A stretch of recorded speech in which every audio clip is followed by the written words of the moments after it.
Assalamualaikum warahmatullahi wabarakatuh. Teman-teman, hari ini kedatangan tamu spesial, yaitu sahabat saya. Sudah lama kita berkenal, punya hobi bareng juga, yaitu Nya Andi Muarif yang telah hadir di depan kita. Dia merupakan seorang politisi yang dulunya berkiprah di partai lokal, sekarang di partai nasional. Di partai nasional, dia menjabat sebagai ketua PSI Kota Banda Aceh. Sungguh luar biasa hari ini menyempatkan waktu bersama kita. Dan kami itu pernah tinggal bersama selama 2 tahun, yaitu pada saat membuat ataupun menginisiasi Museum Masantiro, yaitu bersama Bang Haikal Hafifa pada saat itu. Kami berdua salah satu juga pendiri Museum Masantiro. Terima kasih Bro Wandi telah menyempatkan hadir di bincang-bincang di channel saya untuk berbagi inspirasi, untuk berbagi edukasi dan segala macam. Nah, jadi Bro Wandi ini seingat saya itu pernah menjadi politisi partai lokal. Dia juga selaku salah satu pendiri Underbo ataupun saya partai lokal yang partai yang sangat terkenal lah. Semua orang tahu mungkin di luar atau di Aceh, Partai Aceh. Yaitu Muda Sedang, ya kan? Pernah menjadi sekjen pertama juga. Nah, kenapa tuh, Bro? Dari partai lokal Bro Andi itu berpindah gitu ke partai nasional, yaitu partai PSI, ya kan? Nah, itu kenapa? Mungkin bisa dijelaskan. Sebenarnya agak berat ya. Wah, awal-awal udah berat ya kan? Gak apa-apa. Karena takutnya beberapa alasan mungkin nanti tidak dapat diterima. Ya. Kan? Tapi tidak terlepas juga pada keputusan politik pribadi. Melihat mungkin juga ada ide-ide baru yang bisa diterima di partai nasional. Mungkin bukan partai lokal nggak menerima, partai lokal menerima. Cuma sebenarnya itu keputusan pribadi lah. Setelah saya timbang-timbang, berpikir, mungkin karir saya masih panjang nih di politik. Pertama kali jadi kader politik itu di Partai Aceh dari umur saya 18 tahun. Wah, masih terlalu muda ya. Terlalu muda. Untuk pertaruhan politik. Tapi banyak pelajaran yang saya dapatkan di Partai Aceh. Dari mulai merintis saya partai bersama teman-teman yang lain di Muda Sedang dulu. Juga sampai pada titik menjadi juru bicara PA Banda Aceh. Di umur mungkin yang lumayan muda gitu kayak itu. Tapi banyak pelajaran atau pengalaman politik lokal yang saya dapati di Partai Aceh. Saya juga sampai sekarang juga kita juga berharap Partai Aceh ini juga terus ada di Aceh, terus berkembang dan terus memimpin Aceh. Walaupun saya sekarang udah di Partai Nasional kayak gitu. Ini Partai Nasional kan mungkin bisa kita masih muda bisa berkarir yang lebih luas, bisa mencapai itu nasional mungkin suatu saat kan kita nggak tahu. Jadi itu lebih ke aspirasi politik pribadi lah. Itu murni keputusan pribadi. Nah, pertanyaan saya, kenapa PSI, Bro Andi? Nah. Kebetulan PSI mungkin cocok sama ide-ide saya. Oke, ya. Dulu kan PSI sebelum rebranding seperti sekarang, partainya anak muda. Dengan logo mawar, gepalan tangan itu, membawa ide-ide baru, inovasi-inovasi baru di politik, seperti sebetulnya bukan inovasi baru sih, tapi PSI paling depan menyuarakan lah, paling progresif lah, misal kayak tagline yang digaungkan PSI ketika itu kan anti corruption political party. Jadi mendorong RUU undang-undang perampasan aset untuk segera disahkan oleh DPR. Jadi memang aspirasi pemuda juga di PSI ini diakomodir ya? Ya, diakomodir. Terus pengurusnya juga muda. Hampir rata-rata itu under 40. Wah, keren. Jadi mungkin saya cocok dengan PSI. Oh, jadi merasa klik gitu ya? Merasa klik karena mencoba masuk ke PSI lah. Nah, itu benar Bro Wandi. Kalau saya lihat misal nih, ini kan Bro Wandi baru pulang dari kongres ya, kongres pertama PSI yang diadakan di Solo ya. Ya, benar. Nah, itu yang saya menarik dan unik itu, yang tidak ada di partai lain itu, yang saya highlight, misalkan pemilihan ketua umum. Nah, one man one vote dan pemilihannya by voting ya kan, e-voting. Nah, itu kan mungkin tidak ada di partai lain ya. Artinya, baru pertama juga ya kan. artinya kan setiap anggota itu kan diberi mandat, diberi Ya. kuasa ya kan. Ya. Dia pengen memilih siapa gitu kan, tanpa harus ada lobby-lobby untuk dapat ketua umum atau apa segala macam etc. Itu gimana penjelasan Bung Andi? Itu unik tuh. Nah, mungkin apakah itu bentuk dari keterbukaan? Ya. Nah, PSI sekarang udah mengubah tagline menjadi partai super terbuka kan. Ya. PSI partai super TBK sekarang, Ya. partai super terbuka.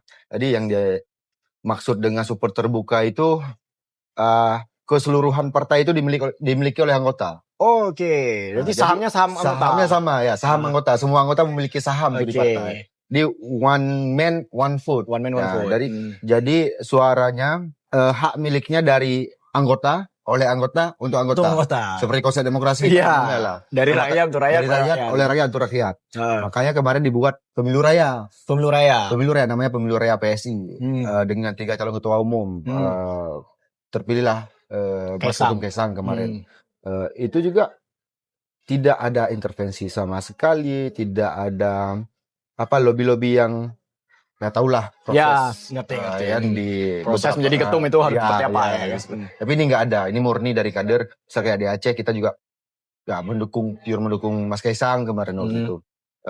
Terus pun ini kan di handphone masing-masing. Ya, handphone masing-masing vote-nya. Nah, jadi kan nggak ada yang bisa mengintervensi. Kita misal lagi di mana, di apa, bisa vote kan di webnya langsung. Jadi nggak ada intervensinya. Jadi memang PSI mungkin kemarin mencoba sistem baru di demokrasi yang mungkin layak dicoba oleh partai-partai lain juga. Gitu kan.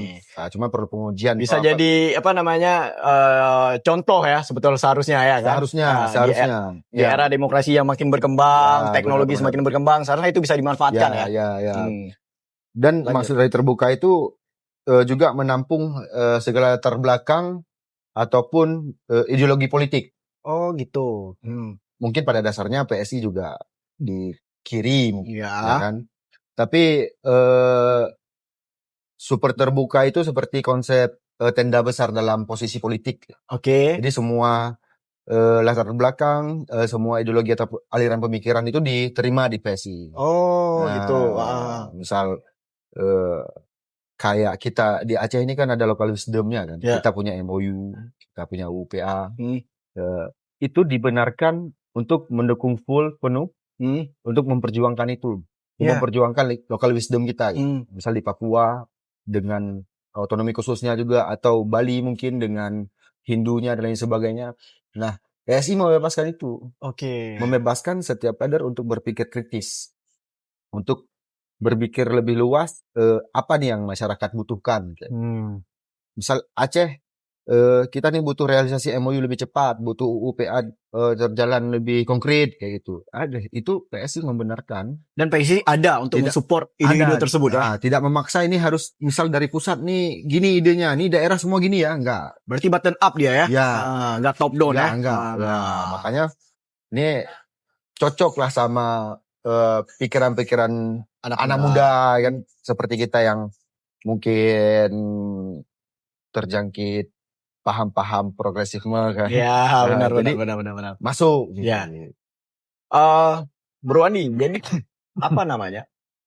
Berarti PSI ini, menurut saya yang saya lihat, ya, ada juga mungkin partai-partai lain, tapi yang pure concern gitu sama anak muda, selalu setiap hari mengkampanyekan soal kepentingan anak muda. Itu kan kalau tidak salah saya itu PSI yang konsisten ya. Itu maksudnya di era perkembangan teknologi saat ini, itu apalagi setelah kongres, ada nggak bocoran ataupun hasil kongres kemarin, arah PSI itu seperti apa ke depan terkait dengan anak muda? Ya, arah PSI pasca kongres kemarin memang kita menargetkan menang di pileg di periode depan ini 2029. Kita juga target menjadi salah satu partai yang diperhitungkan di Indonesia. Dan juga mungkin ketika PSI, nggak mungkin sih. Dari dulu memang PSI concern di, kayak kita bilang tadi, di isu kayak anti korupsi, anti intoleransi. Sebetulnya DPR yang di provinsi-provinsi lain yang udah terpilih, misalnya kayak di Jakarta, mereka concern di isu-isu itu. Mungkin ketika PSI juga masuk parlemen di 2029 nanti di Senayan, saya yakin kader PSI akan memperjuangkan percepatan pengesahan RUU perampasan aset agar koruptor-koruptor itu dimiskinkan ketika ditangkap kan. So, kalau saya itu setuju, Nah, ya kan? Nah, itu konsen PSI dari dulu sebetulnya, dari dulu. Terus juga untuk anak muda, PSI banyak mendukung tentang kreativitas modern seperti sekarang, kayak misal Mas Wapres juga kan gencar nih mempelaporkan tentang bagaimana kita beradaptasi dengan AI. Oh iya. Ya kan? Bagaimana kita beradaptasi dengan teknologi dan sebagainya. Dan PSI membuka ruang itu. Nah, setiap ruang anak muda, apapun aspirasi anak muda, PSI membuka ruang itu untuk anak muda. Istilahnya berarti kalau saya simpulkan itu semacam PSI ini bisa dibilang laboratorium kreativitas anak muda. Bisa jadi. Ya, oke. Nah, jadi menarik rekan-rekan, teman-teman semuanya. Berarti PSI sudah mengalami fase 2 kali ikut pemilu. Ya. Benar? Dari tahun 2019 sampai tahun 2014. 2014 sudah ya? 3 kali udah. 3 kali ikut pemilu ya? 2014.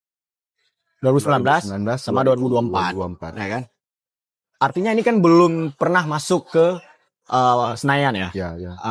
Dengan apa namanya, ada ambang batas threshold itu tadi ya, parliamentary threshold. Nah, itu mungkin karena setelah kongres pasti udah ada evaluasi dong, teman-teman PSI. Ada nggak bocoran-bocoran strategi seperti apa bisa yang Bro Andi tadi sampaikan, ini bisa jadi partai yang diperhitungkan gitu. Bakal seperti apa nih? Apakah bakal merangkul teman-teman muda?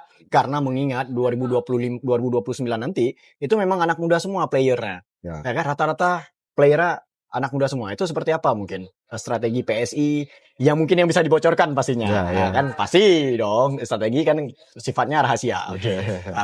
Jadi pasca kongres kemarin Ketua Umum terpilih Mas Kaisang menegaskan di pidatonya untuk segera membentuk struktur baru, restruktur lah, penyegaran struktur di seluruh Indonesia.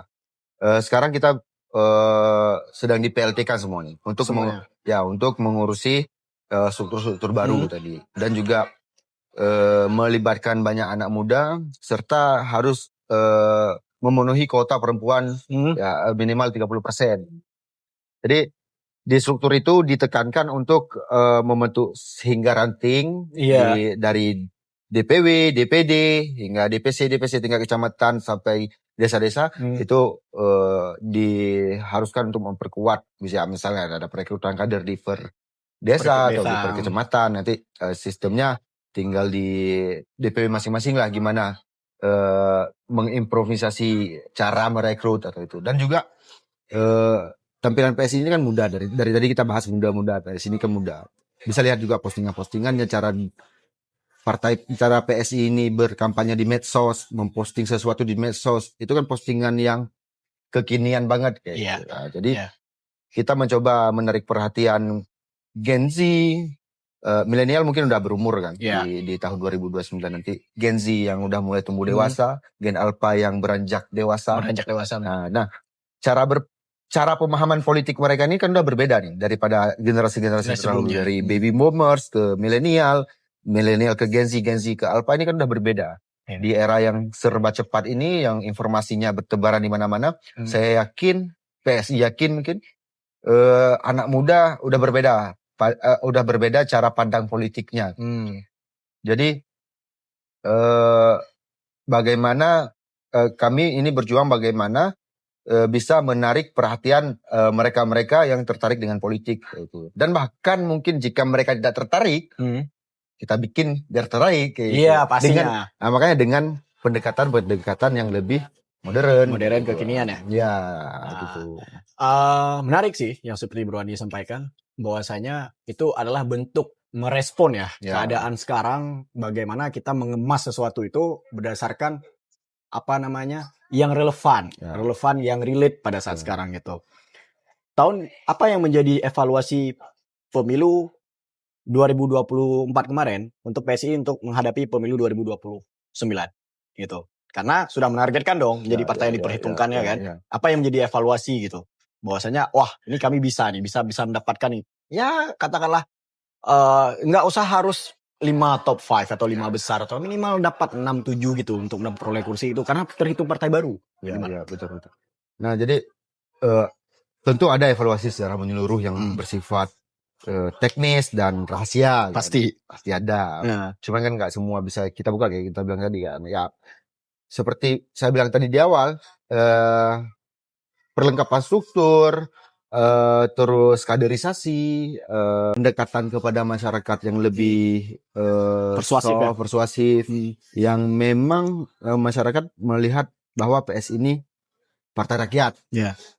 Jadi ada nanti teknik-teknik kampanye yang dilakukan yang beda dengan partai-partai lain. Ya. Dulu kan PSI sering ditautkan dengan ada satu partai yang dianggap bahwa PSI bagian daripada underbo partai tersebut. Betul, ya. Cuma sekarang kan bukan. Iya. Jadi makanya di rebranding mungkin di rebranding ulang menjadi partai super terbuka, menjadi kekuatan baru di Indonesia, menjadi power politik yang diperhitungkan lah di masa mendatang kayak gitu. Nah jadi evaluasi secara menyeluruhan itu ya udah pasti tentang kaderisasi lah, tentang penyempurnaan struktur, tentang cara-cara berkampanye, cara-cara pendekatan dengan masyarakat. Nah, tapi yang masalah teknis ada juga.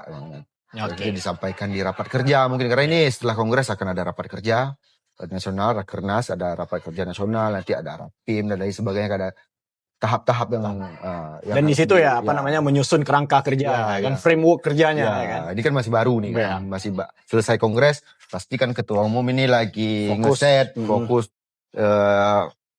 struktur baru di DPP juga. Ini baru ada kan KSB-nya. Baru dari formatur lah. Jadi secara keseluruhan struktur DPP-nya belum jadi. Dengan setelah pergantian logo, mungkin harapan dari Bro Andi dan kader-kader seluruh Indonesia, kader-kader PSI tentunya itu lebih fresh ya kan, fresh, artinya punya harapan besar, ya kan, bisa memperoleh target-target yang telah ditentukan gitu kan. Yang jadi pertanyaan saya gini Bro, tadi kan Bro Andi sempat menyinggung banyak soal tentang anak muda ya, harus adaptif ya kan, adaptif dengan perkembangan zaman gitu kan. Benar. Jadi saya teringat gitu sama Bro Andi, ya kan. Bro Andi ini salah seorang yang pada saat itu jago lah kalau menurut saya desainnya, ya kan. Desainnya masih laptop manual, jadi saya pernah jadi saksinya gitu. Laptop manual di Photoshop, ya kan. Nah, jadi ada beberapa pejabat tengah-tengah malam itu nelpon itu, ya kan. Gak usah saya sebutin lah pejabat-pejabatnya. Jadi nelpon untuk minta bantu Bro Andi ini untuk desain ucapan, desain tentang acara segala macam di aplikasi tersebut lah, di Photoshop gitu kan. Yang pada saat itu belum ada Canva ya Bro ya. Belum. Masih laptop kucil, mungil gitu kan, tapi dia masih bisa gitu kan, berkarya gitu. Nah, bagaimana menurut Bro Andi itu anak-anak muda sekarang itu harus seperti Bro Andi seperti dulu gitu. Artinya dia aware, peka gitu, dalam artian ini zaman udah berubah nih. Zaman udah berubah nih. Artinya apalagi sudah ada AI, ya kan, AI sekarang kan, AI semuanya AI, jadi genetik AI, udah ada ChatGPT segala macam. Artinya orang kadang-kadang nggak perlu berpikir lagi. Padahal salah satu bentuk kemajuan itu adalah orang dengan berpikir kritis gitu kan. Seperti apa dia bisa membangun karirnya, membangun karyanya gitu. Seperti apa Bung? Sepertinya. Ini disclaimer dulu ya, saya kan bukan motivator nih kan. Iya, enggak. Ini justru karena teman lama yang saya jadi saksi gitu. Yang nanti apa nih si Gami motivator kan. Disclaimer dulu. Disclaimer dulu. Jadi seharusnya dengan perkembangan teknologi, perkembangan zaman sekarang, AI semakin berkembang, ya kan. Anak muda ya harusnya lebih cepat beradaptasi dengan dunia yang serba cepat, serba informatif seperti sekarang. Dulu mungkin pas saya belajar Photoshop, Corel Draw, ada beberapa APK lainnya yang bisa untuk multimedia. Itu memang kami cari tutorial tuh agak belum kayak sekarang. Ya. Di YouTube ada, cuman kita memang harus betul-betul belajar dari basic tools dari nol lah. Dari nol tools ya. Misal mau ngedit flyer nih harus ada tools apa aja tuh di Photoshop, misal di Corel kita harus pakai apa aja kayak itu. Terus ukurannya gimana sekarang. Kalau sekarang kan udah tersedia nih, mau ukuran apa, mau desain sampul apa, cover apa, udah ada ukurannya. Berarti udah ada template-nya. Dulu masih manual semuanya. Kita harus ngukur sendiri semuanya, itu harus manual ya? Nggak seperti sekarang? Harus manual. Misal kita perlu thumbnail YouTube atau apa, Ya, kita cari tahu dulu thumbnail YouTube tuh ukurannya berapa. Misal kita desain di Photoshop, kita harus create dulu ini mau ukuran apa kayak gitu. Jadi memang dengan dunia yang sekarang udah berubah, seharusnya kita bisa lebih cepat daripada yang dulu kan. Ya, ya. Saya pun nggak membandingkan bahwa kami dulu nih lebih susah nih belajar, harus belajar gini nih, kalian enak, sekarang enggak. Kita memang nggak bisa melawan teknologi kan. Ya. Teknologi itu kenyataan, digital itu kenyataan. Keniscayaan ya. Ya, keniscayaan. Pasti akan berkembang setiap tahunnya kan mungkin. Ini 2025, 2030 kita nggak tahu, mungkin udah bisa ada motor terbang. Iya, bisa jadi, Kita nggak tahu. benar. Jadi dengan teknologi yang seperti itu, seharusnya anak-anak muda nggak punya alasan untuk tidak belajar lagi. Nah, karena kan mediumnya tersedia banyak. Misal kita nggak tahu apa, aku mau belajar ini ya, nggak tahu caranya. Ada Google sekarang, ada ChatGPT, Gemini kalau di Android. Di Android ya. Ada semua yang pengen kita tahu. Tinggal bagaimana dia memanfaatkannya. Itu kan nggak salah. ChatGPT atau AI yang memberi informasi kan nggak salah. Tinggal gimana kita memanfaatkan itu sebaik mungkin kayak gitu kan. Misal kayak juga ada yang khawatir bahwa ini akan digantikan oleh AI semua di bidang multimedia misalnya. Bahkan banyak ngapain kita belajar ini juga suatu saat akan digantikan oleh teknologi kayak gitu.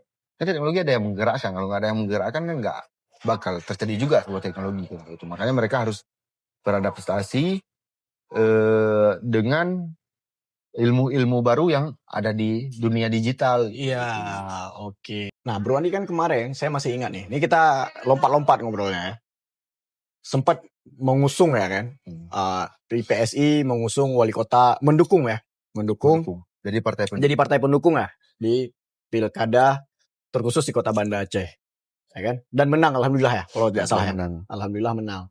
Itu mengusung Bunda Eliza ya. Nah, itu apakah jadi pertanyaan saya gini. Gimana itu istilahnya proses PSI mendukung sehingga sampai menang. Bagaimana kerja-kerja PSI gitu. Nah, mungkin ada relevannya tadi terkait dengan anak muda. Apakah memang bagian anak muda itu PSI yang mengcover atau seperti apa, atau teman-teman bareng-bareng saling mengeroyok gitu untuk kerja-kerja atau saling bergotong royong gitu. Gimana? Sebenarnya itu kemenangan kan kerja sama tim, kemenangan sebenarnya. Banyak partai lain, banyak partai besar di situ kan, seperti Golkar, Gerindra, P3, PKB. Terus juga ada partai non kursi kayak PSI, Hanura, dan Partai Umat PNA. Sebenarnya itu kerja tim semua. Gitu. Kebetulan PSI waktu ketika saya jadi PLT Ketua Banda Aceh, itu memang apa kita bilangnya, nggak kosong-kosong kali juga. Ada kader yang masih, karena kan kami ambil PSI itu di pertengahan pileg waktu itu. Pertengahan pileg ya? Setelah pileg ya? Iya. Lagi proses perolehan suara? Iya, lagi proses pileg. Jadi kita kan belum sempat ini merestruktur atau merancang ulang bagaimana pergerakan. Habis itu dihadapi dengan langsung pilkada. Makanya di beberapa daerah di Aceh kemarin PSI mem-PLT-kan ketua-ketua, termasuk saya di Kota Banda Aceh. Jadi ketika pertama PSI terlibat itu, kita kan melihat nih potensi dari seluruh calon wali kota yang bertarung di pilkada Banda Aceh kan. Makanya kita lihat Bunda Eliza ada potensi dan cocokkan dengan PSI kayak dengan cara-cara PSI. Beliau peka terhadap anak muda, peka terhadap kemajuan teknologi. Makanya ngedesain kampanye beliau kan sangat elegan. Dan itu masuk deh dengan prinsip-prinsip PSI. Masuk, gitu ya. Itu salah satunya. Terus keterlibatan PSI di dalam, karena kami berangkat dari tadi nggak mempunyai struktur yang signifikan nih untuk menggerakkan massa di grassroots secara keseluruhan. Jadi kami ambil peran di digitalnya. Oke. Nah, kami ambil peran di media sosial, di berita-berita online, terus juga ada ada pergerakan-pergerakan offline-nya ada juga. Tapi Iya. kebetulan juga saya selain di situ karena saya PLT ketua partai kemarin di tim pemenangan ditaruhlah di Dewan Pengarah. Dewan Sementara Pengarah. saya terlalu muda nih Iya, jadi iya. Dewan Pengarah kan. Tapi posisi saya tetap di Dewan Pengarah di antara ketua-ketua partai lain. Tapi saya terlalu muda kan, nggak mungkin mengarahkan yang terlalu gimana. Nah jadi saya diambillah di posisi juru bicara juga. Wah. Juru bicara pemenangan. Ada beberapa teman-teman juga yang jadi juru bicara lainnya. Mm. Nah, jadi kami lebih fokus di kampanye apa kita bilang kampanye Kampanye kreatif ya? kampanye kreatif. Nah, lebih ke di udara lah kita main. Oke. Nah, Kampanye di udara. jadi keterlibatan PSI lebih ke situ kemarin itu. Nah, makanya dari pertama juga saya udah cerita nih sama Bunda Eliza, sama Bang Afdal bahwa PSI begini. Kita punya kemampuan di sini. Nah, kami ambil bagian di situ. Nah, jadi kami nggak muluk-muluk lah. Nah, istilahnya apa namanya langsung apa namanya ya sesuai dengan PSI. Ya tupoksi ya. tupoksi dan PSI. yang kami bisa. Ya. Gitu. Terus, nah ini yang menariknya menurut saya lah. Kan Bro Andi tadi menceritakan bahwasanya yang paling muda nih di antara teman-teman yang udah tua ya kan. Ya. Itu bagaimana gitu? Apa pelajaran yang paling penting? Apa pelajaran yang paling paling berharga gitu? Atau ada nggak kendalanya di saat berkumpul dan bergumul sama orang-orang tua itu tadi? Nah, ya saya juga pernah lihat Bro Andi itu di story-nya ya, yang tentunya bahwasanya menjadi salah satu perwakilan partai paling muda di saat pilkada gubernur pada saat itu kumpul tim-tim pemenangannya gitu kan. Itu gimana tuh pengalamannya, pelajarannya seperti apa itu di saat kita wah ini saya paling muda nih. Mereka cenderung ofensif gak sama anak muda atau gimana? Sekarang kayaknya udah nggak terlalu. Saya lihat partai-partai lain juga yang diisi oleh orang tua sekarang udah mulai terbuka lah di Aceh. Apapun partainya. Keterlibatan kami di tim-tim pemenangan itu kan banyak bersinggungan dengan orang-orang yang lebih tua daripada kita. Ketika kami diskusi juga mereka welcome. Dan itu tren positif lah yang patut kita syukuri bahwa anak muda mulai diterima nih di politik. Bahwa anak muda juga punya ide nih untuk menata masa depan daerahnya. Punya daya tawar ya. Punya daya tawarnya lah. Jadi pengalaman yang bisa kita ambil itu adalah yang mungkin dulu kita nih terlibat di jadi masanya aja kan, jadi pemilik suara aja kan. Iya, betul, benar. Nggak terlibat di pengambilan kebijakannya. Kan? Tapi sekarang kita terlibat di pengambilan kebijakan, arah strategi kampanye, terus tata kelola tim dan lain sebagainya. Itu kan pengalaman-pengalaman yang mungkin nggak akan didapatkan di luar kayak gitu kan. Nah, jadi itu pengalaman yang luar biasa lah untuk umur saya. Iya itu dia yang saya highlight itu saat umur Bro Andi misalnya. Sekarang berapa umurnya? Sorry. Masuk 27 ya. Masih jomblo kan? Ya, masih. Jadi karena kan karena biasanya ada gitu ya orang-orang tua yang memang dia ofensif terhadap anak muda ya kan. Wah, karena saya merasa lebih berpengalaman, udah anak muda jadi pemilik suara aja ya kan. Kadang-kadang ada kan, tapi sekarang udah terbuka ya. Udah mulai terbuka. Udah mulai terbuka ya. Ya, mungkin karena faktor keterbukaan informasi, orang tua juga sadar, wah ini kita sasarannya anak muda nih, ya kan. Nah, balik lagi ke hal tadi. Artinya karena PSI ini mengakomodir kepentingan anak muda, ya kan. Dan kemarin pun pas Pilgub PSI mendukung Mualim ya kan, dan menang juga ya kan. Wah ini luar biasa nih kalau saya lihat nih kan. Artinya misalnya Bro Andi ini punya insting politik gitu ya kan di saat dan teman-teman gitu pasti dong kalau kita mendukung paslon kita diskusi dulu ya kan. Bersepakat dulu ya kan di dalam internal gitu kan. Nah itu seberapa alot gitu pas saat mungkin bisa diceritain ya. Ini kan cerita udah selesai mungkin menjadi Bro Andi sama teman-teman di PSI itu saat proses mendukung paslon di tingkat kota sampai tingkat gubernur. Sebelum kami memutuskan untuk mendukung salah satu calon di Pilgub atau di Pilkada kemarin itu, kami juga duduk nih bersama pengurus DPP. Karena saya di DPW itu wakil ketua. Selain saya PLT di Kota Banda Aceh, saya di provinsi wakil ketua. Saya duduk dengan ketua juga, dengan sekretaris dan pengurus-pengurus provinsi. Dengan diskusi mempertimbangkan beberapa calon dengan data analisis kecil-kecilan. Iya. Kita sadar diri juga, aku sadar kondisi juga, kita partai kecil masih kan, masih bertumbuh, masih Tidak muluk-muluk ya. ya tidak muluk-muluk juga. Kita lihat nih, oh ini kayaknya calon A nih berpeluang menang dengan spesifikasinya gini, dia punya peluang di sini kayak gitu. Nah, kami ngambil tuh data-data yang yang mendukung pendapat kami bahwa si calon ini layak didukung dan akan menang tuh. Jadi analisis kecil lah kayak gitu. Berarti memang betul-betul analisis yang dibangun itu berdasarkan pendekatan-pendekatan ilmiah ya, Iya, seperti iya. survei, Iya, mungkin betul. ya kan, jajak pendapat, Iya. terus kemampuan, Iya, kapasitasnya, iya, ya kan, kesesuaian iya. prinsip bersama Iya, partai iya, gitu kan. iya. Nah, coba deh cerita mungkin di saat pilgub kemarin itu saya menarik tuh. Itu kan cuma 2 calon ya, Iya. ya kan? Yang 2 calon cuman kalau Banda Aceh itu ada 4 atau 5 calon. 4 calon. Kalau di Banda Aceh 2 calon ini pasti kan apa namanya ya, pertarungannya sangat sengit gitu ya kan. Mungkin Bung Andi terlibat juga kalau saya lihat ya kan. Saya sering ngikutin kadang-kadang di Instastory-nya Bro Andi. Itu gimana tuh? Nah, pas saat pilgub kemarin proses apa namanya kampanye PSI itu sehingga memperoleh kemenangan lah. Nah, walaupun memang PSI sebagai partai pendukung gitu. Jadi gimana? Kan suatu kepuasan juga. Oh, kita dukung secara legalitas, secara tertulis ya kan. Itu kita mengalami kemenangan gitu kan. Pasti bisa lah ke depannya PSI menyuarakan memberi masukan kepada pemerintahan terpilih, apalagi yang partai yang didukung bahwasanya wah PSI concern anak muda nih, pengen anak muda diberdayakan seperti ABCDE gitu. Nah, itu seperti apa nantinya Bu terhadap pemerintahan Aceh? Ini di pilkada apa pasca pilkada? Pasca pilkada. Pasca pilkada setelah menang ya. Ya, setelah menang. Setelah menang gimana respon PSI? Nah,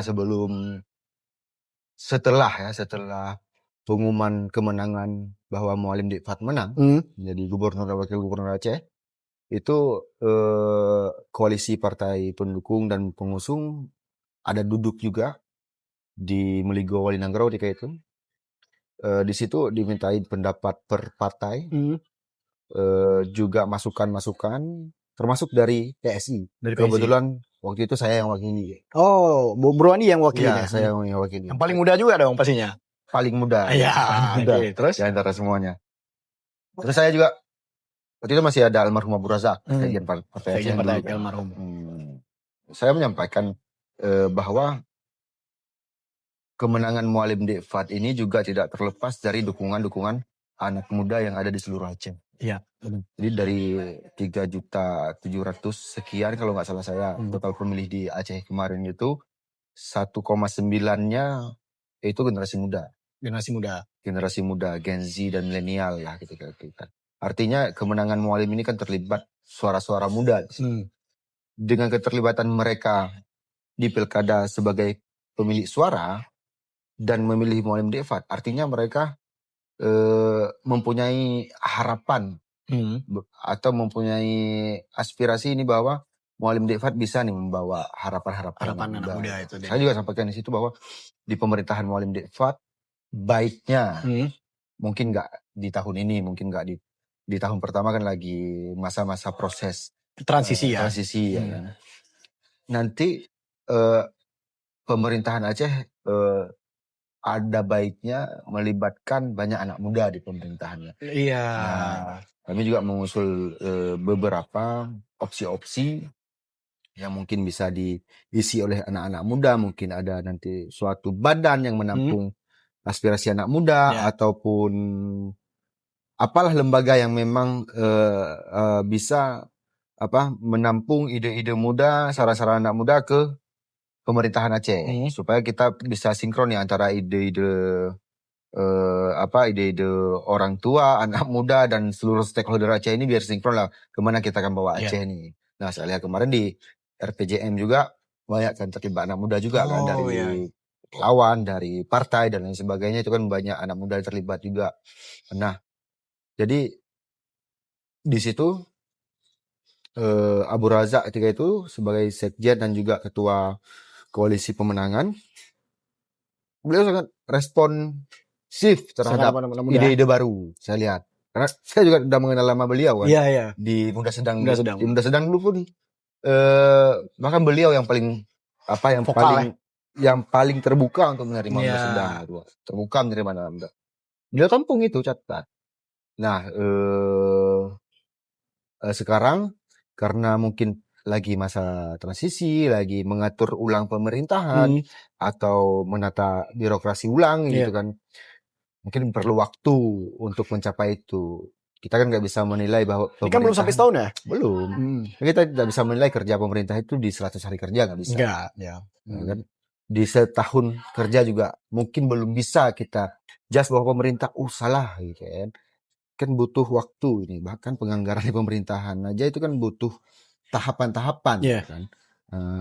Tahapan di DPR, di tim pemerintah Aceh sendiri dan lain sebagainya. Jadi perlu tahapan-tahapan untuk mencapai suatu tujuan atau terjalankan sebuah program kayak gitu. Program ya. Memang harus dari publik sendiri juga, dari kita masyarakat harus sabar juga sambil berjalannya pemerintahan. Kita juga beri masukan, kritik itu kan dibebaskan. Iya.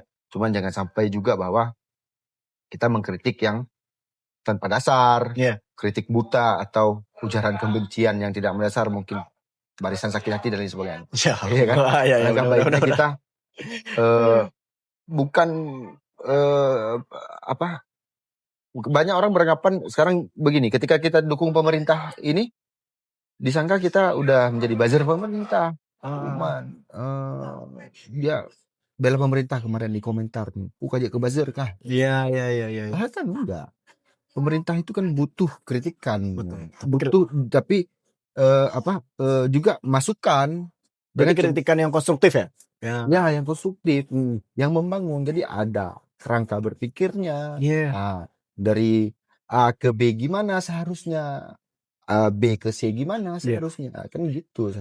Misal anak muda nih mau mencoba terlibat di pemerintahan atau mereka pengen kebijakan itu, ada satu kebijakan yang pengen mereka usulkan, mereka bisa juga buat forum. Itu kan terbuka kan? Terbuka.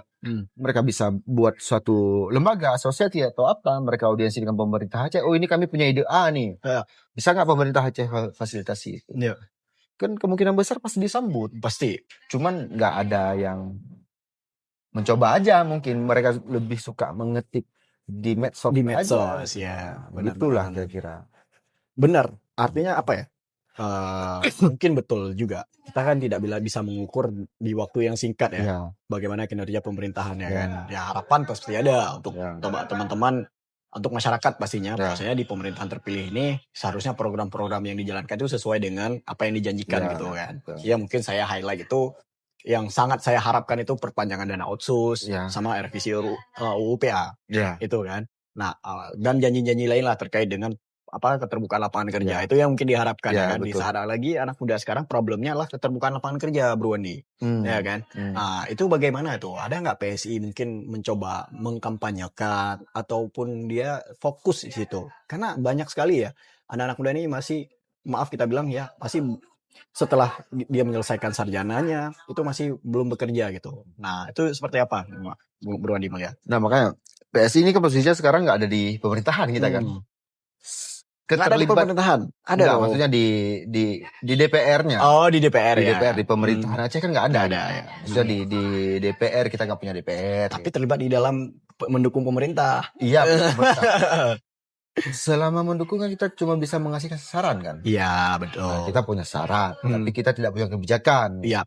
Nah, untuk menyediakan lapangan kerja, kita nggak punya mandat nih, nggak punya kuasa nih untuk menyiapkan suatu draft agar membuka lapangan kerja ataupun suatu rekomendasi. Misal kami berposisi sebagai DPR ke pemerintah Aceh harus begini, kita cuma ada saran atau ide-ide yang bisa kita masukkan ke pemerintah Aceh. Nah, terus juga kita lebih menyoroti di pembangunan SDM-nya. Iya. Gitu. Memang Aceh, khususnya Banda Aceh, indeks pembangunan manusianya terbesar kedua di dunia kan. Indeks pembangunan manusianya kan. Tapi di Aceh lain ini kan belum. Belum. Itu dia. Makanya ada ketimpangan ya kan? Ada ketimpangan. Nah, itu didasari oleh apa? Kan jadi pertanyaan kan? Benar. Harusnya pemerintah juga membuat suatu blueprint ya? Iya, blueprint atau roadmap bagaimana kita ini harus membentuk sumber daya manusianya dulu nih. Ya.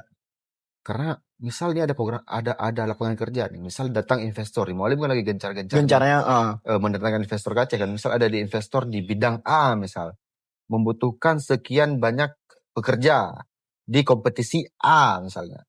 Tapi pas dicari anak Aceh nggak ada yang berkompetisi di bidang itu.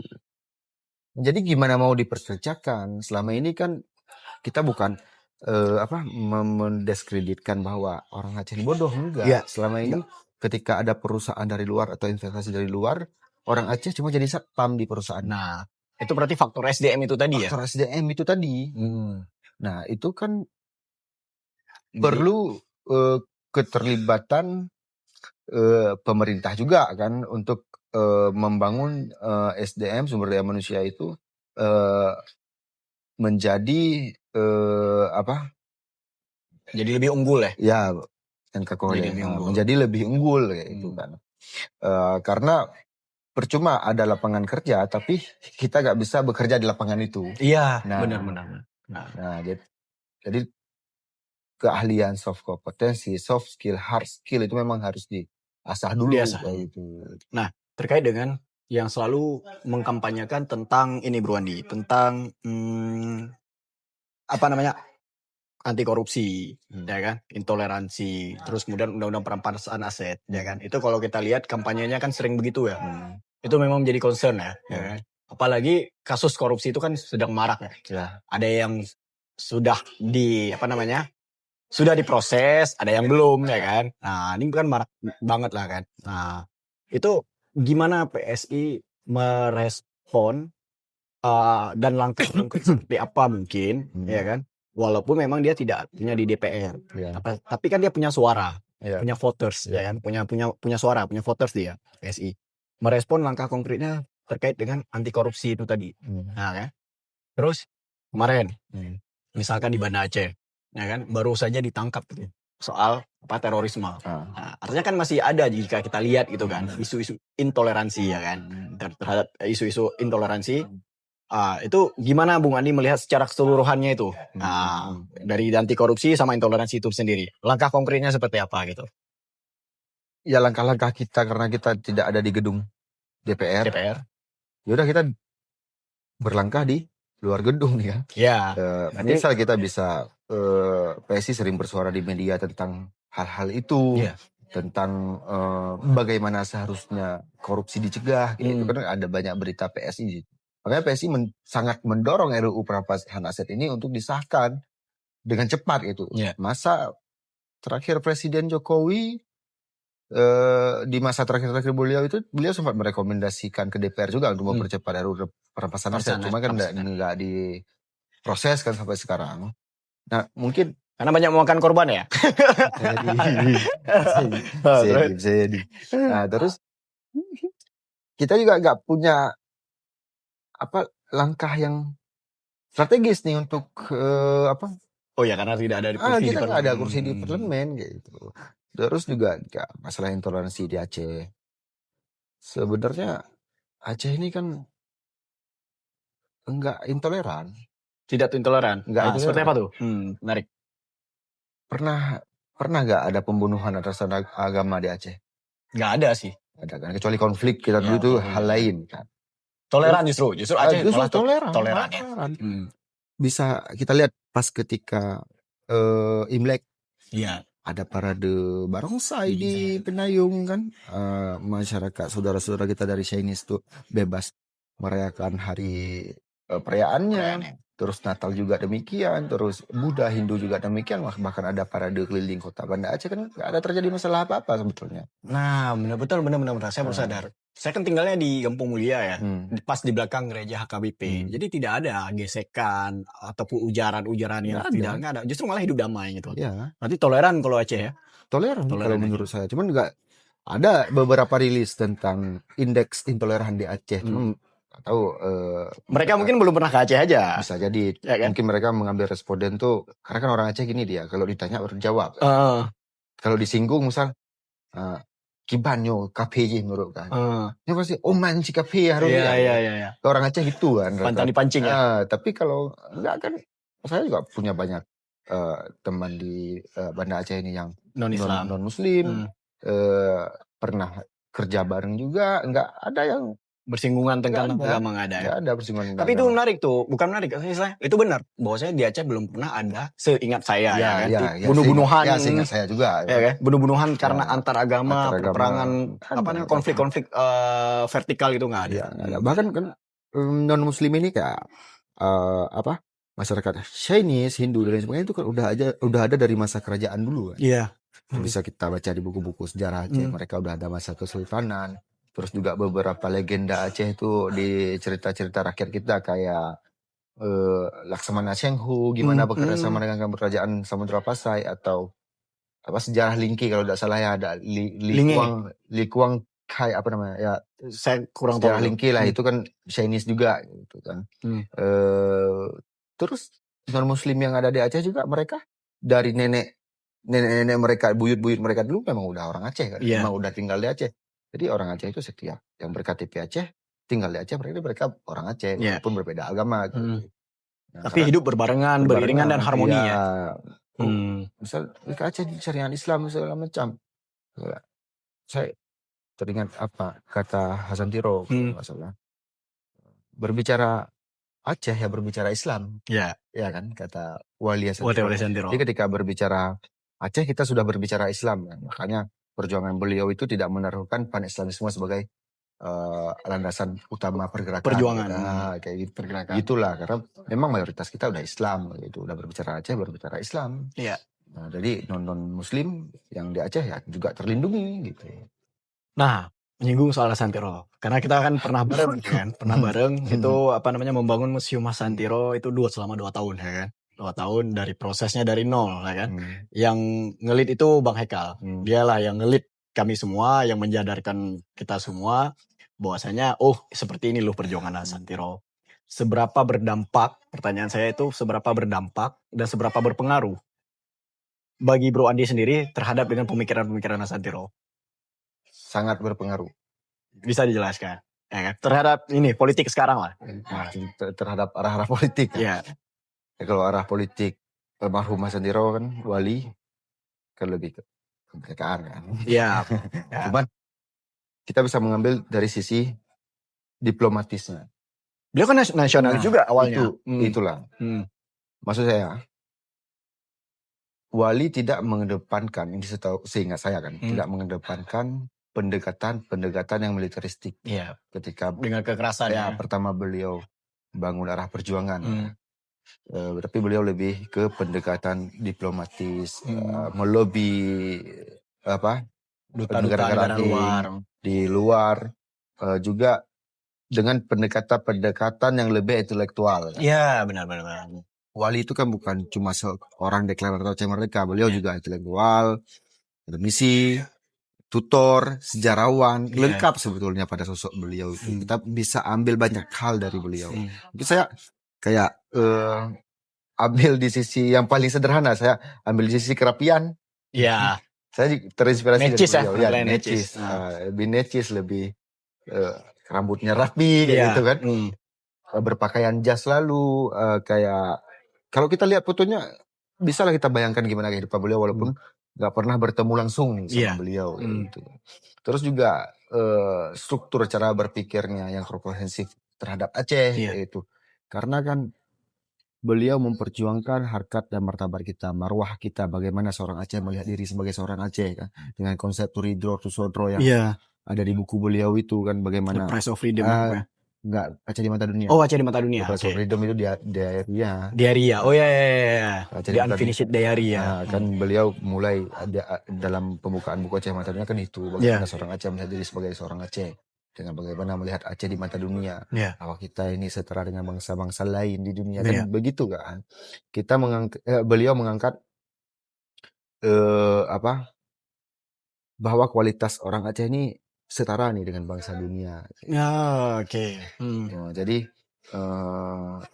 kesadaran masyarakat Aceh seharusnya kiblatnya itu bukan lagi pada nasional Indonesia tapi pada dunia sekarang. Makanya cara berpikirnya juga yang kompleks, bagaimana membangun kesadaran orang Aceh sehingga mencapai titik superiority kompleks. Iya kan? Yang dulu inferior ya kan? yang inferior, yang kehilangan jati dirinya, yang kehilangan identitasnya, yang tidak punya kepentingan nasionalnya, tapi beliau mampu merumuskan itu dengan komplit untuk masyarakat Aceh. Ini saya tulis buku nih. Ini konsep-konsepnya, cara membangun Aceh gini-gini. Ini ada yang di buku beliau semua kan. Saya bisa belajar di situ kan. Nah makanya pengaruh beliau terhadap perjalanan saya ini dari sisi pemikiran ya. Saya nggak pernah bertemu Secara langsung. secara langsung. Kita kan masih kecil waktu beliau pulang ke Aceh itu 2008 ya, kalau nggak salah 2008 kan. Kita masih SD. Masih kecil. Itu SD ya. Beliau meninggal 2010, kita juga masih kecil. Oke. Jadi nggak pernah bertemu. Dia mungkin juga yang ditanamkan dari dulu. Kebetulan itu ayah saya terlibatlah dalam Jamaah Pergerakan Aceh Merdeka. Mungkin dari kecil juga saya juga udah melihat nih bagaimana konflik, walaupun masih kecil, bagaimana rumah digrebek waktu itu. Terus bertumbuh sampai damai Aceh pemilu pertama di 2009. Saya juga ikut kampanye sama ayah saya, masih kecil lah gitu. Ikut kampanye, itulah mungkin terbangun doktrin-doktrin secara tidak langsung lah, apalagi ketika bertemu dengan pemikiran Hasan Tirod tadi itu lebih menguatkan pemikiran keacehan kita gitu, bahwa kesadaran kita sebagai bangsa Aceh, sebagai anak muda Aceh untuk lebih menjaga Aceh ini lebih baik lah gitu. Itu sejak kapan terpapar dengan pemikiran Hasan Tirod? Pertama kali itu? Apakah SD yang istilahnya udah terbayang, wah Hasan Tirod, wah aku harus cari tahu nih, belajar nih. Iya, dulu kan kalau SD, kalau pas pertama beliau pulang kan kita cuma dilihat di TV kan. Orang-orang ngomong, wah Hasan Tirod wali Aceh, wali Aceh. Kita cuma lihat, ya udah gitu aja kita lihat kan. Oh itu wali ya, udah gitu. Terus yang saya cerita tadi, saya terlibat di kampanye-kampanye karena dibawa ayah ke kampanye-kampanye Partai Aceh waktu itu. Sampai dari 2009, 2014, 2012 pilkada. Itu setiap kampanye pokoknya saya pasti datang tuh. Dibawa sama ayah. Waktu masih kecil gak punya hak suara. Terus pas saya SMA, SMK, SMP sebetulnya. Pas SMP dulu saya suka baca-baca buku tentang sejarah nih. Oke. Sejarah perjuangan Aceh, Cut Mutia, Cutnya Adi Deku Umar. Di pustaka sekolah kan cuma ada biografi tokoh pahlawan nasional nih. Ya. Nah, kalau ada pelajaran bahasa Indonesia atau pelajaran yang memang ada masuk pustakanya, saya pasti kerak yang ada buku sejarah tentang Acehnya. Nah, misal ada buku tentang Cut Mutia, terus pas saya baca bahwa Cut Mutia pernah berperang di Pecim itu dekat kampung saya. Oh iya, Aceh Utara ya? Aceh Utara. Cut Mutia pernah berperang di situ, terus Pang Nanggro suaminya syahid di situ. Kita kayak ada rasa emaknya tuh kampung lu. Iya. Rasa bangga kayak gitu. Nah, dari situ penasaran dengan sejarah Aceh, maka mencoba baca lebih dalam lah, lebih banyak buku tentang sejarah-sejarah Aceh. Waktu itu saya belum bertemu dengan buku-buku Hasan Tirod belum. Hasan Tirod baru kita tahu. Itu SD, SMP ya? SMP. Wah. SMP. Terus pas ketika SMA, saya SMK kebetulan multimedia. Saya SMK jurusan multimedia. Dulu internet kan masih terbatas. Kita masih harus di warnet, kadang-kadang warnet atau pakai wifi. Dan beruntungnya waktu itu saya punya laptop. Nah, laptop yang saya kerja tadi itu udah meledak katanya. Udah hangus ya.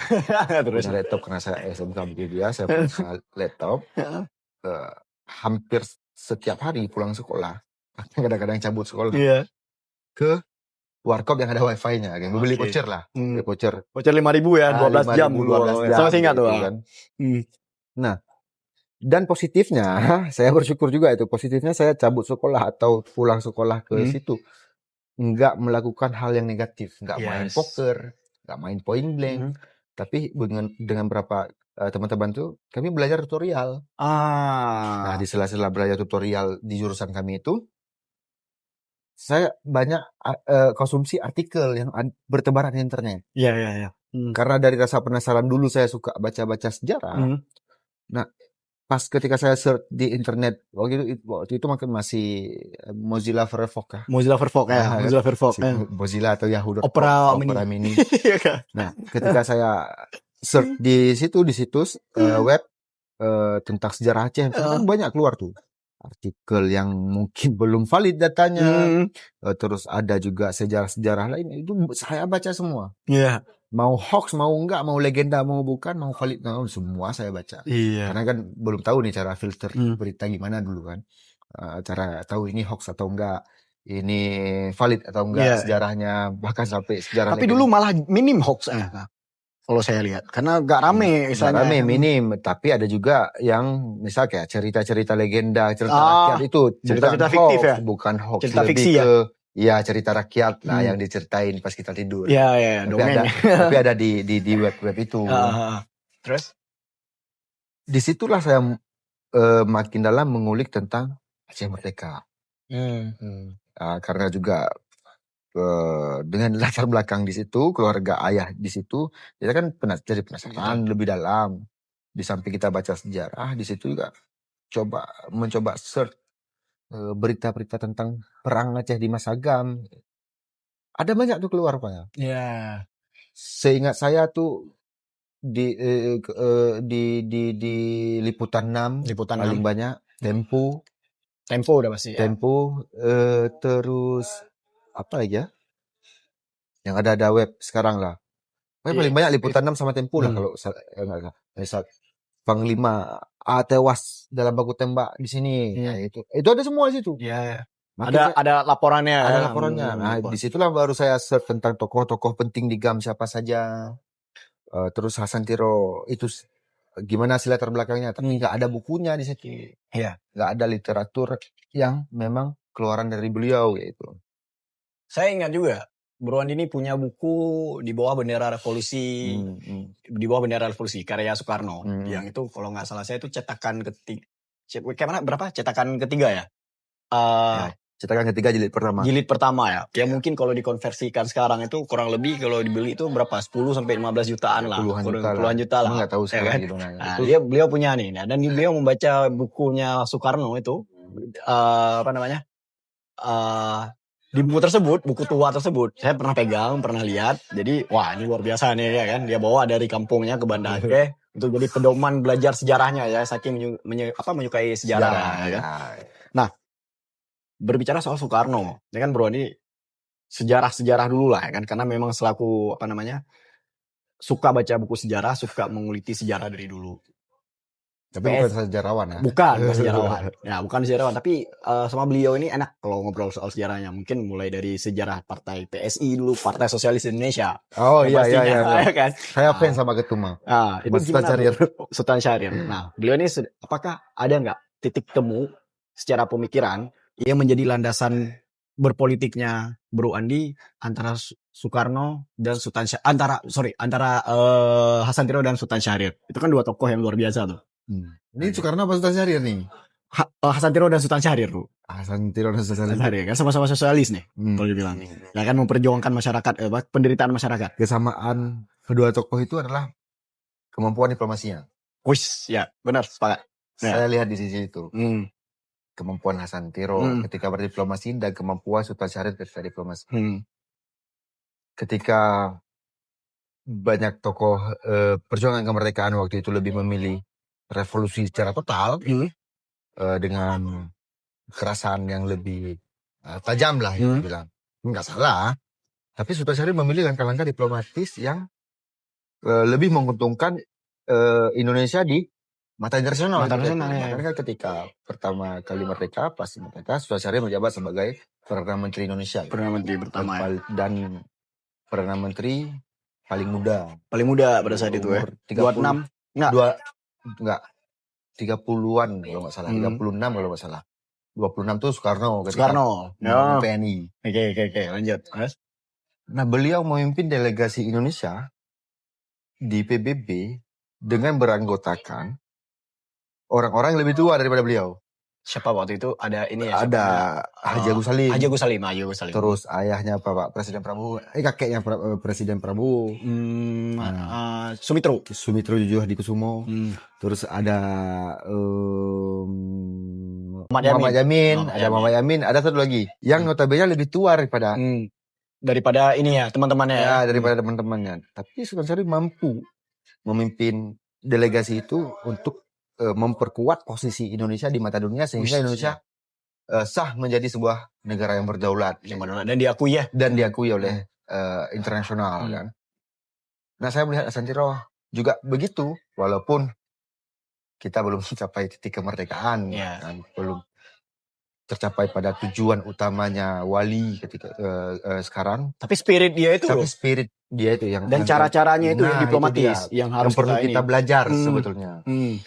Mungkin saya juga nggak berpikiran bahwa suatu saat akan menggerakkan kembali, nggak tahu juga, saya nggak punya ya, itu kan apa namanya debatable lah kan, orang boleh berdebat merdeka atau enggak, tapi yang perlu kita tekankan karena Hasantiro orang Aceh, spiritnya itu luar biasa, tanpa pendekatannya yang sangat soft, tanpa militeristik, ya kan, itu yang perlu kita pelajari, itu sebetulnya menjadi daya tawar kita selaku bangsa Aceh. Kesamaan kedua tokoh itu yang saya lihat, sisi diplomasinya yang kuat. PSI dan anak muda, ya kan? Apa gitu yang menjadi suatu pesan atau harapan bagi Bro Andi terhadap realitas anak muda sekarang yang mungkin, maaf kita bilang, tidak banyak yang mau membaca, dalam artian dia nggak tahu sejarah, ya kan? Dia hanya sekedar ya. Jadi apa yang diturunkan, apa yang menjadi tren itu yang mereka ikuti. Itu menjadi kritik saya juga terhadap anak muda sekarang ya, FOMO ya kan. Terus apa lagi ya, ikut-ikutan lah. Nah, jadi itu kan tantangan kita, ya kan, dalam membangun SDM itu tadi. Kan kalau tidak ada itu, apa namanya, critical thinking, berpikir kritis, terus kemampuan kita bernalar, kemampuan kita waras dalam menyikapi hal-hal tersebut. Itu kan jadi tantangan juga. Mau sebanyak apapun kursi di DPR nanti PSI, kalau memang anak mudanya masih seperti itu, dalam artian masih malas-malasan, dalam artian tidak sensitif terhadap perkembangan dan tidak mampu berpikir secara rasional gitu. Itu gimana pesan dan harapannya? Harapan saya secara pribadi ya. Anak muda harus memperbanyak literasinya seharusnya. Siap. Tokoh-tokoh yang udah kita cerita tadi di belakang itu semuanya itu intelektual. Iya. Karena literasinya. Iya. Karena bacaannya banyak, melatih mereka untuk berpikir yang lebih kritis, lebih terstruktur kayak itu, lebih konstruktif. Jadi seharusnya anak muda pada zaman sekarang dengan yang kita bilang tadi bahwa informasi ada di mana-mana, seharusnya mereka lebih banyak menemukan literatur baru yang bisa dipelajari secara literatur yang memadai, membaca yang banyak, apapun seharusnya, apapun dibaca ya. Berita hari ini atau menyisihkan waktu sehari sejam untuk membaca apapun supaya mereka bisa menalar nih, bisa memilah mana hoax, mana bukan, mana yang harus diikuti, mana yang tidak. Karena kan yang kayak Bro pun bilang tadi juga, Bro pun kesal kan dengan kefomoan yang membuat bahwa realitas hidup itu harus berdasarkan media sosial. Harus ada standar gitu ya. Ada standarnya kan. Padahal itu tidak mengharuskan kita ada pada standar itu. Iya, itu dia. Kita kan nggak pernah tahu standar yang kita lihat di medsos itu dia berangkat dari apa. Iya. Mungkin orang tuanya yang kaya atau punya fasilitas, punya privilege yang bagus. Iya. Kita kan belum tentu di posisi tersebut, posisi itu kan kita nggak bisa mengejar. Yang ada ujung-ujungnya kita depresi, merasa tertinggal. Padahal kan kita berada pada roda kita masing-masing. Ya, dan kita kan dianugerahi pikiran untuk berpikir. Kan? Makanya dengan dianugerahi pikiran untuk berpikir itu seharusnya kita bisa lebih berpikir secara, oh memang aku harus begini, memang aku harus menempuh jalan ini dulu nih, gitu. Bukan mematok bahwa saya harus seperti dia. Gitu. Nah, makanya dengan ada banyak ilmu, literasi dia, bacaan dia dari dari apapun yang dia baca itu pasti bisa merubah cara berpikir dia. Oke. Nah, karena tokoh-tokoh juga yang kita bilang tadi di belakang itu, mereka itu punya pemikiran yang komplit karena literasinya banyak, karena bacaannya banyak. Apapun, misal kita sebut tadi Hasantiro, Atisasari, Tan Malaka, Bung Karno, mereka semua berangkat dari intelektualitas. Nah, yang disayangkan sekarang intelektualitas di media sosial itu udah berkurang dengan banyaknya sampah-sampah digital. Nah, seperti akun-akun yang mungkin apa mempertontonkan kebodohan. Nah, itu saya setuju banget ya kan. Nah, makanya kan kadang-kadang jadi kritik saya juga gitu kan. Jadi mungkin teman-teman PSI bisa suarakan lah, ya kan. Kayak influencer-influencer ini nih banyak yang mempertontonkan kebodohan, Ya, banyak yang mempertontonkan sampah-sampah Ya, yang nggak betul. berguna gitu ya kan. Ya. Oh, apakah semua harus serius? Enggak. Iya, enggak. Enggak semua. Komedi kan ada Ada kelasnya ada dia. kelasnya. Ya, Komedi komedi bisa lihat banyak stand up komedian yang sekarang jadi kritikus, jadi kritikus pemerintah. bertebaran di medsos kan bisa belajar dari mereka kan bahwa Hmm. komedi itu juga bisa jadi sesuatu yang menambah pengetahuan harusnya Nah. atau mengubah kita cara berpikir Iya. seharusnya bukan komedi Yang asal apa namanya nyampah gitu. nyampah, bahasa Acehnya cemarut, Cimaru. makian Itu itu kan ya. banyak fenomena di Aceh Iya. live TikTok goblok itu. Ya. Oke, sekian teman-teman semuanya ngobrol yang luar Thank biasa you, terima sama kasih. Bro Andi. Thank you Bro Ya, yang terima sudah kasih banyak. menyempatkan diri. Terima kasih. Mungkin Sama-sama. selanjutnya kita cari bintang yang kita cari tamu yang sama juga. Nah, berkualitas seperti Bro Andi. Terima kasih.